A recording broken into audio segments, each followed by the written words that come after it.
Welcome to Pre-Snap Podcast, presented by LineStar app.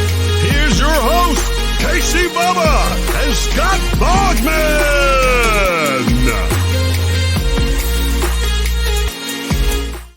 And welcome back, everybody, to another episode of the Pre-Snap Podcast, brought to you by the wonderful people at LineStar Sports. Make sure you check them out on Twitter at LineStar app and at LineStar NFL. And more importantly, download the app in the Apple App Store and the Google Play Store. Everything you need in the palm of your hands to build your winning DFS lineups. Wacky Wildcard Weekend is in the books. 6 games, done, kaput. Got the divisional round on tap. So we are here with your weekly recap and look ahead to the week to come in this playoff fun-filled action. You can find me on Twitter at BDintric, and my co-host, as always, on Twitter at Bogman Sports. Scott Bogman, how we doing? Every day you move away from a playoff loss like that, you're doing a little better, but still fairly miserable. So about halfway through my Steelers podcast that I listened to where they're breaking it down, and, it's all off-season talk now and 20th overall pick and that kind of stuff, and that is depressing. But replacing Big Ben. Yeah, I mean, the 7 seeds from the Keystone State did not hold up very well this weekend. So, but maybe next year, but it was not to be this year. No, it was not to be. And it was weird because last year was the first year of the expanded playoffs, and the wild card weekend was like, it seemed like I might just be pulling this out of my rear end, which I've been told I'm good at. It felt like they were all like awesome games. Like you're on the edge of your seat. At least most of the weekend was pretty like action packed. And it also helped you had 3 games on Saturday, 3 games on Sunday, and they didn't go for the money grab on Monday. But this weekend, there was kind of 2 good games because they were close. Everything else is a blowout. So yeah, we'll see where this keeps going. But we'll just start recapping it and giving our thoughts on each and every game. And one of the 2 close games kicked off Wildcard Weekend on Saturday. The Bengals and the Raiders. Bengals come out on top 26-19, breaking that streak where they sent out the great tweet afterwards. The Bengals did that. Feel free to send that text. So it's a beautiful joke. They're living with it and having fun. The Raiders made it interesting because it started out looking not so interesting, and they had a chance at the end to force overtime, and they didn't do it. But in the end, Jamar Chase, Joe Burrow, they got the job done. CJ Uzomah found the house for those that paid attention to the podcast. So, yes, good stuff there. Yeah, Uzomah was pretty solid. Zay Jones was a decent call, 5 for 61 and a touchdown. The Raiders made a valiant effort at that comeback, but I love Derek Carr, but you don't want him throwing the ball 54 times in a game, and that's kind of the position they put themselves in by getting down early. And look, the Bengals there is so much talent in the AFC right now, and the Bengals look fairly unstoppable. But they're going to go on the road and play a team that, how did we even see maybe just the opener where Derrick Henry and AJ Brown were playing, right? Yeah, it's been a while. It's been a little bit. So there's nothing to say that it's all going to click in the first game where they're all back together here for Tennessee. But Cincinnati looks absolutely dangerous, and they were for sure a contender for the AFC Championship without a doubt. And, I know a controversial play ended this game or not ended it, but was involved at the end of this game. Just don't put yourself in a position to let the refs ruin your game, and I know that's easy to say, and close games are close. We want to get the calls right and everything. Refs are imperfect as well. I know Raiders fans don't want to hear that. And, if you guys know me, I'm not going to stand up for the Bengals very often. So, not something that I'm going to do, but Joe Burrow looks unstoppable. I thought that, the bad coverage was going to go to T. Higgins. It did not. He got shut down, and Jamar Chase had the big game. They're using him a little bit like Debo, too. He had 3 runs in this game for 23 yards. That was an interesting little wrinkle that they brought out. But, yeah, Cincinnati moves on, and Vegas is up in the draft. Fired Mike Mayock today, too. So fired Mike Mayock. Hopefully he's on the NFL Network before the draft. Dude, I hope so. That's the first thing I thought of. And I know he's going to want another job, and maybe he takes a year off or something. But Mayock, I would love to see you on NFL Network again. He's the best. So simply the best. There's no reason to watch any other coverage outside of in this league doing coverage of the draft. But thank you, Bob. You're my boy. But the same thing. I have a group text with my Wisconsin buddies, and when Mayock went, I sent the text to him and said, "Hey, Mayock's out." First response: "Hope he's on the NFL Network for the draft." Like everybody feels the same way. It's so simple. He makes it just so much better. Look, Daniel Jeremiah does a great job too. Outstanding analyst, but for the TV side, man, Mayock is just outstanding. The best. Can't get better than him. And what can't get any better than him did get better on Saturday night. Probably the greatest Patriots playoff game I've ever witnessed on TV. It was absolutely like everything I could have and more, besides the Dolphins potentially doing it. But the Bills absolutely throttling the New England Patriots, 47-17, bloodbath. Josh Allen was perfect, scored on every drive. The Patriots got garbage time points. It wasn't even this close. It was a bloodbath of all bloodbaths, and I loved every minute of it. So here are the Bills possessions: touchdown, touchdown, touchdown, touchdown. Then we had halftime, touchdown, then touchdown, then touchdown, then victory formation. That was that was their drives in this game. 29 first down, 6 of 7 on third, 174 rushing yards, 308 passing yards. 482 total yards, 3 sacks to 0 for New England. Pretty much everything you could have be done. They didn't punt at all. I mean, just an unbelievable performance, a absolute peak performance for the Bills, and they're going to need it next week. So, but they look good here, man. They looked outstanding. So that is going to be a very, very interesting game in Arrowhead next week because the Chiefs looked unstoppable too, but we'll get to them in a little bit.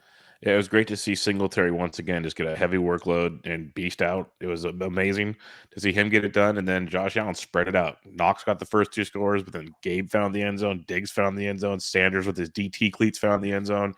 It was awesome. It was one of those games where there's pure the Micah Hyde interception in the first half was probably one of the greatest picks I've ever seen, because it looks like he has no idea. This is why he's an all-pro, people. Like, he'll tell you he saw that ball at least half the time. Like, I think he'll be honest and say he didn't see it the whole time, but he basically he read the defender. That's what he did. He read the defender. It was beautiful. Perfect. It was one of those wacky Madden interceptions where a guy comes out of nowhere to get it. And I was actually it's funny. Most of the time I'm a grumpy old man and I watch the games by myself, right? But I went to a Buffalo Wild Wings to hang out with one of my friends and watch that game, and the place went nuts. Like, it was fun to be in that environment again. But I mean, just Bills couldn't miss, and they didn't, and just absolutely crushed New England. Something that they've been waiting to do for a while. So it was good. We head to Sunday, and it was an ugly start to the day. Buccaneers win 31-15. They're up 31, I believe, to nothing in this game, and they kind of just coasted to the finish line. The Eagles got a couple garbage time scores in the end. This was all Brady and company the whole way. You got Vaughn getting the job done because the playoff Lenny was out yet again, but Gronk was involved. Evans had a huge game. It was easy sailing for the Buccaneers. Yeah, it really was. I mean, the number 1 rush offense in the league just couldn't get it going. You had 39 yards from Hurts, a lot in garbage time. You had, 1 rush for 34 yards and a score for Boston Scott. Maybe you give it to him more than one time, but Miles Sanders, 2.3 yards per carry on 7 carries, just ineffective. And like I said, when you have the best rushing defense, in my opinion, in the Bucs versus the best rushing offense, this Eagles team becomes one-dimensional. You put it all on the back of Jalen Hurts, and he did his damnedest, 23 of 43, but 2 picks, in his first ever playoff start. And it was, one of those things where, how long are we going to do this with Tom Brady? Jalen Hurts was 9 when Brady played his first playoff game or whatever. You know what I mean? So we're just. Did you see the Matt Castle tweet afterwards? No, what did he say? He said something along the lines, and I'm just going to paraphrase. It was like, I always thought I'd have to grow up and tell my kids who this Tom Brady guy was I'd play with, but something tells me their kids might get to see him play in due time. Right. I mean, I saw a meme like that. It said, my dad saw Terry Bradshaw. I saw Joe Montana. My kids saw Tom Brady. Their kids will see Tom Brady, and their kids will see Tom Brady. Yeah. Right. It's just, picture this. It's 2016 and Brady's on the cover of Madden, Yep. I mean, they just rolled lost some offensive linemen though in that game, and that is Dwarfs going to got beat be. up.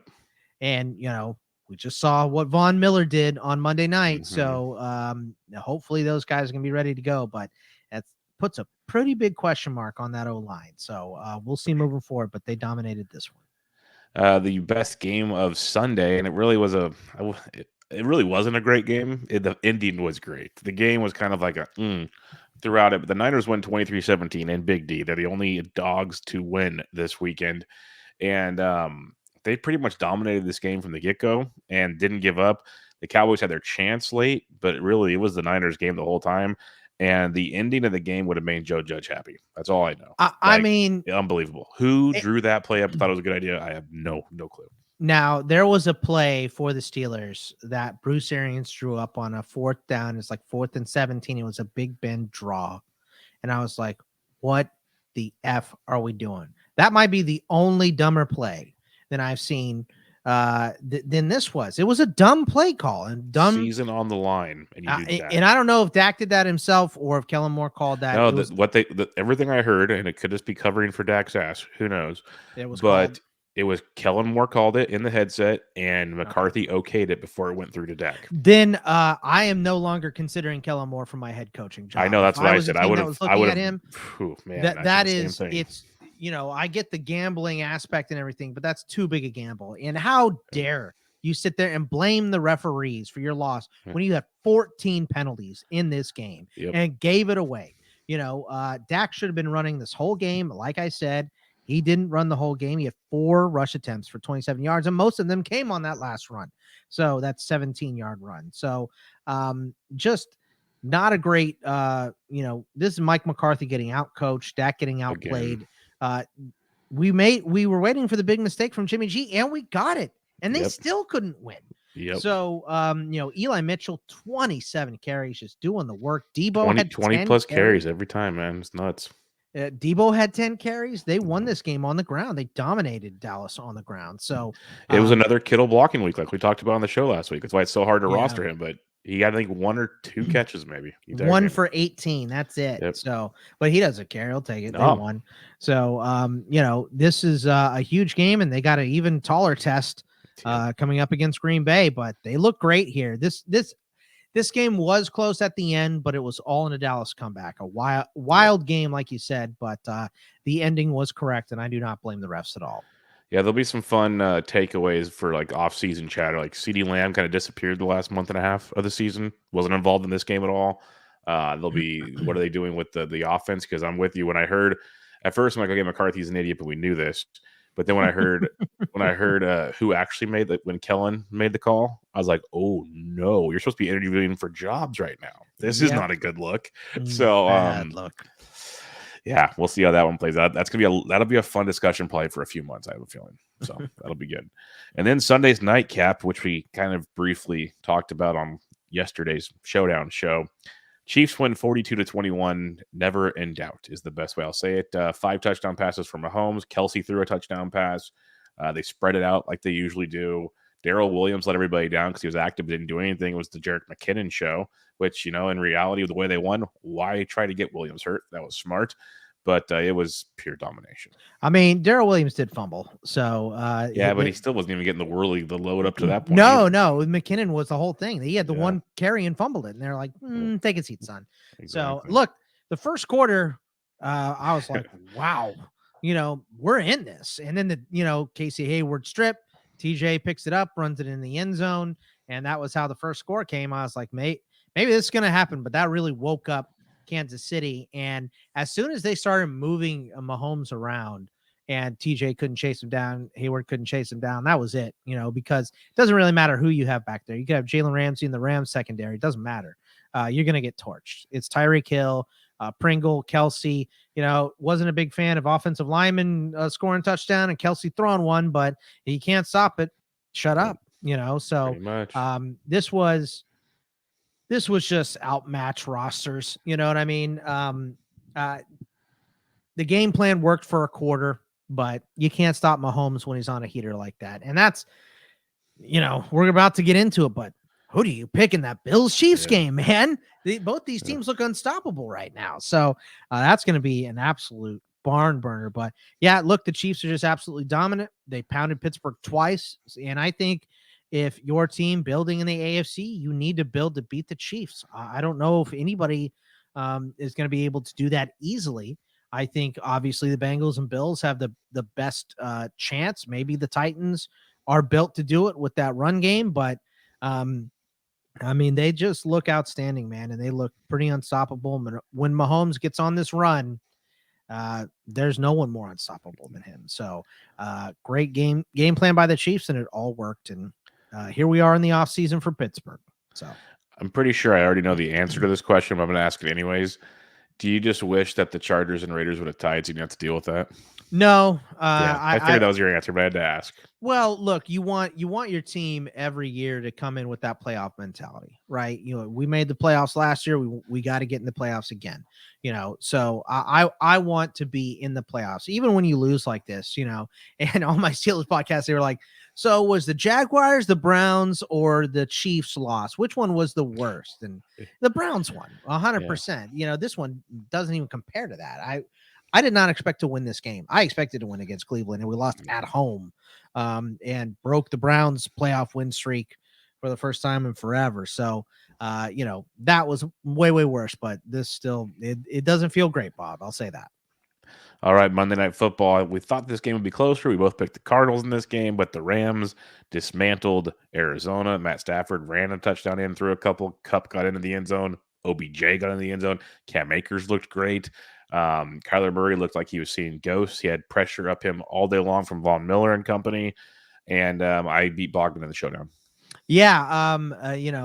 That strange things happen right in the playoffs. So it's wacky, wild things. Obviously that was one of them, but look, we said both these teams backed into the playoffs, and whoever's quarterback is going to get right is going to win this game. I thought it was going to be Kyler. It was not. It was Matt Stafford. And really, it was just Kyler playing terrible football, having to run for his life, throwing 2 picks. One of them was for a score. And, that's that. Hopefully, Budda Baker's okay. That was nasty. Yeah. So, they said he's got feeling in all extremities and everything. So he's supposed to be they're just doing a concussion right now. Good. So hopefully he recovers. But Akers out-touched Sony Michel, too, which was good, big. Man. And that he had that 40-yard catch from OBJ, by the way, which was pretty cool. But the Rams won this game on defense, and they're going to need it, man. So they're going to need it going up against the champ. So going to be a real fun week. Definitely is. Let's talk about that fun week. We got 4 games, 2 Saturday, 2 Sunday. As usual, later in the week, we'll have 2 shows for you. We'll have a Saturday show and a Sunday show. They'll be released on Friday and Saturday to get you ready for each 2-game slate. We'll have our picks and bets and our DFS plays on those shows. But for now, we'll give a little early thoughts on the action. And it kicks things off on Saturday at 4:30 Eastern. Bengals, Titans. Titans 3.5. This one got the return of Derrick Henry. Assuming full go, I would see why not. Obviously, A.J. Brown's there. Julio Jones got a lot of work the last game. If he can be just more than just a shadow out there, will be tremendous for this team. And we know they can bow up on defense. Like Vrabel, he's turning into a little mini Belichick the way he's doing things with this team that probably is overachieving every year right now. So should be a fun game. But, man, this Bengals team, lively bunch.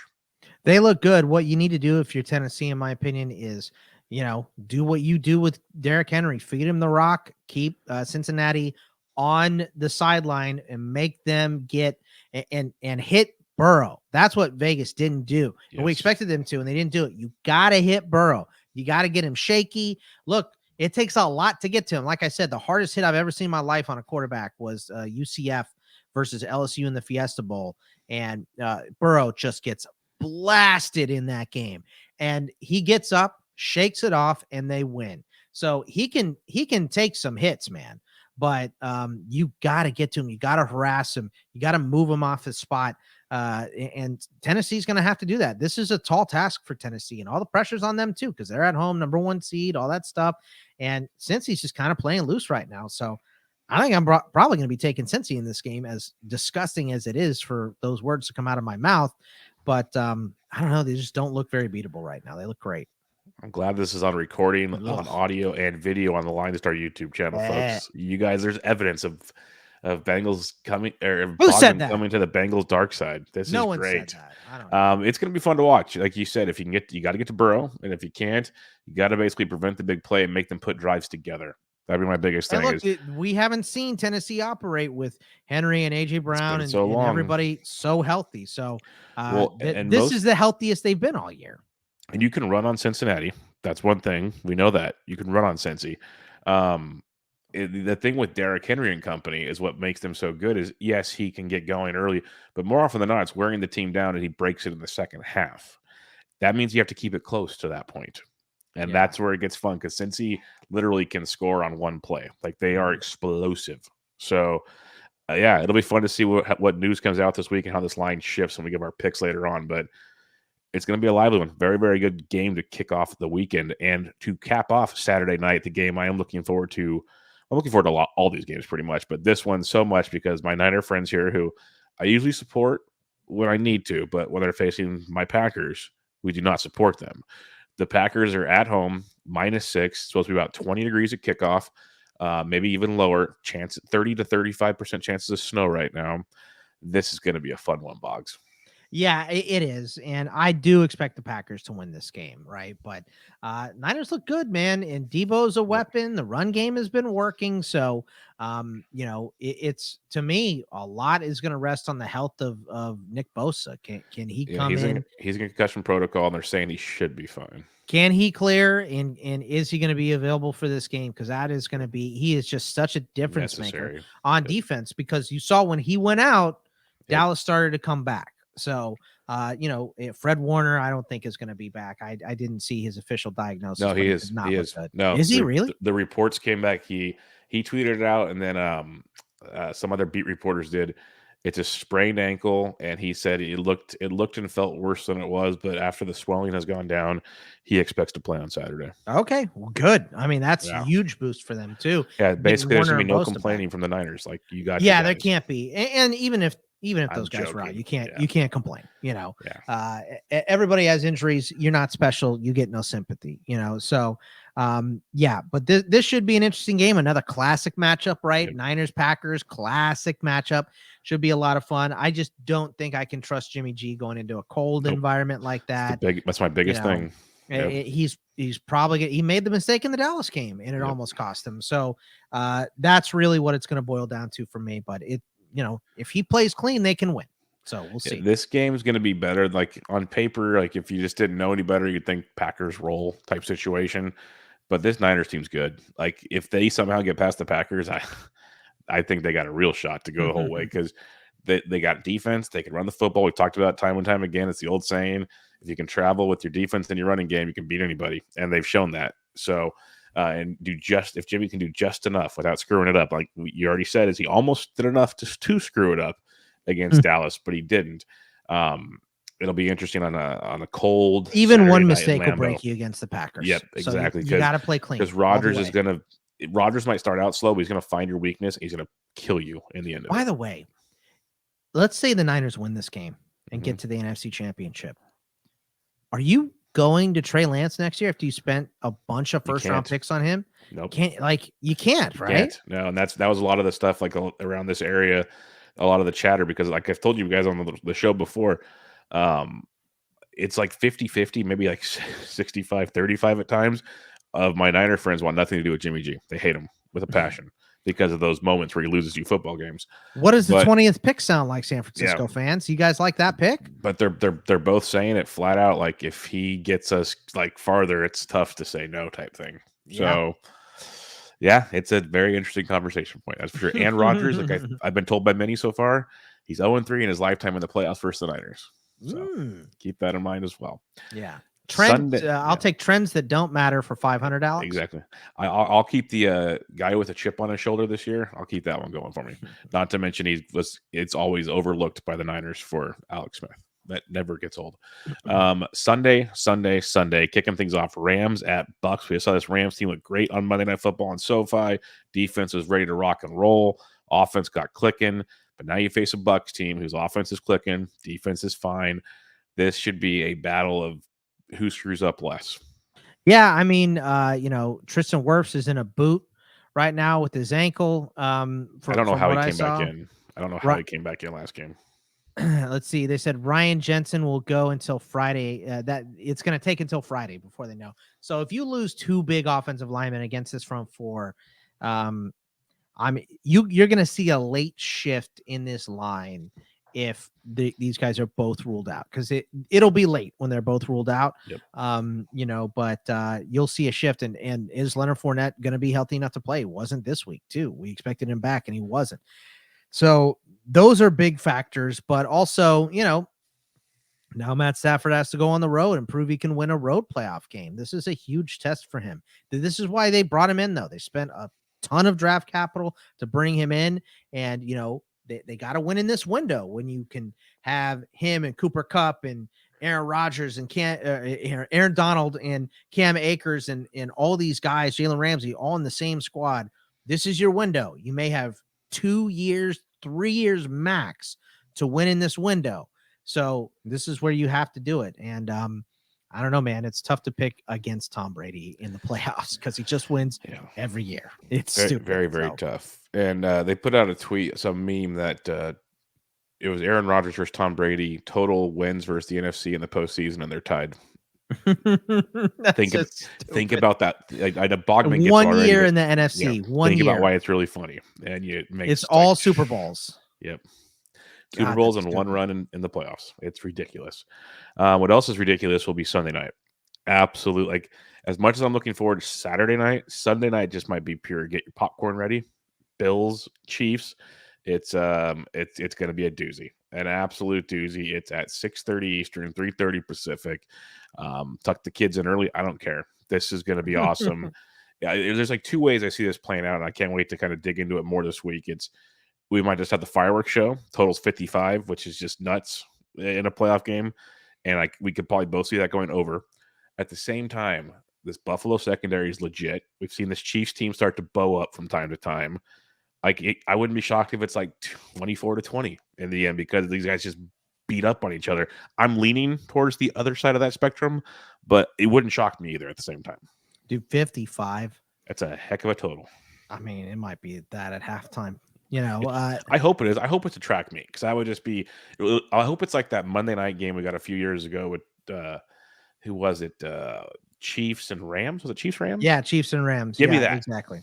Give me that. Yeah, I mean, look, this looks like this could be the Super Bowl right here. Whoever wins this game. And I think whoever wins this game will be favored next week, regardless of if they're going to Tennessee or playing at home. So, this is a huge game. This might be for the whole AFC. This could be for the whole marbles here. So I will not be picking against Patrick Mahomes. I know that. So Josh Allen they scored on every drive. They were flawless last week. So I just don't, you're not going to be that flawless against the Chiefs. So this is a tough game to pick. It's going to be a great one. Should be the best game of the week. What we know anytime you say that, it's going to be 51-17 now or something stupid. So we'll see. But this is the game of the week, man. Everybody's going to be waiting for it. And it's the last one too. So it'll be huge. I just hope they take the flags away from the refs and let these guys play, because there's way too many flags thrown this past weekend. The 23 penalties called in the Dallas-San Francisco game. I mean, these guys are just a little too involved. It's the playoffs. You got to let them play, man. And, like I said, I'm not above criticizing officiating, but I am above blaming officiating for an entire loss, like the Cowboys. 100%. Yes, there's still a whole lot of other plays you could. And look, it's raw. I don't want to throw Dak under the bus. It's raw. You have emotions going and all that stuff. Dak's still a good person, but it's just a dumb thing to say. It's like we've said on many shows, and other people have said too, is the whole point of doing post-game interviews is so you get that raw stuff, and until you start interviewing the officials after a game, don't criticize the pros for saying stuff either. I just don't understand why that isn't part of the process. Just at least the head. Make them answer. Let's have them answer some questions. I will say this: they probably don't get paid enough to answer questions right now. So you probably have to pay them more if you're going to drag their name through the mud. So, but yeah, I mean, bad calls happen in every game. You hope they don't happen at the end, and sometimes they do. So for sure. But that'll be the end of this journey of recapping your wildcard weekend and looking ahead of the divisional round, which is going to be awesome. So reminder to everybody, couple housekeeping notes here. Check out LineStar on Twitter at LineStar app and at LineStar NFL. Always tweeting out great content to get you going. If you're an NBA person, LineStar NBA, all kinds of good stuff there, so on and so forth. And just download the app in the Apple App Store, the Google Play Store. Go to linestarapp.com, and it gets you all the tools, all the goodies you need to build your winning lineups across the board. Awesome stuff there. Check them out on YouTube, LineStar YouTube channel. All the good stuff there. But again, little schedule change, kind of like last week. We'll preview the Saturday slate. It'll drop for you on Friday. We'll preview the Sunday slate. We'll drop for you on Saturday. So get ready for that. It's going to be a lot of fun. Lets us get some more information. Hopefully help you out. We just want to wait another day to get more news. So and break it down for you, because it's there's a lot waiting. Like Bog said, just the O-line situation in Tampa Bay could change things tremendously. So the longer we can wait, the better. As you guys saw with COVID the last couple of months, we'd record and it was basically useless by the time you guys got to go, because it was crazy. But we're going to do our best to get you through the postseason and get you some more green screens on your way there. But in order to do so, follow Bogman on Twitter at Bogman Sports. I'm at Pediatric. Good luck, everybody, and we'll catch you guys later this week. See ya. Thanks for listening to Pre-Snap Podcast, presented by LineStar app. Please like, comment, subscribe, and rate for good karma in your fantasy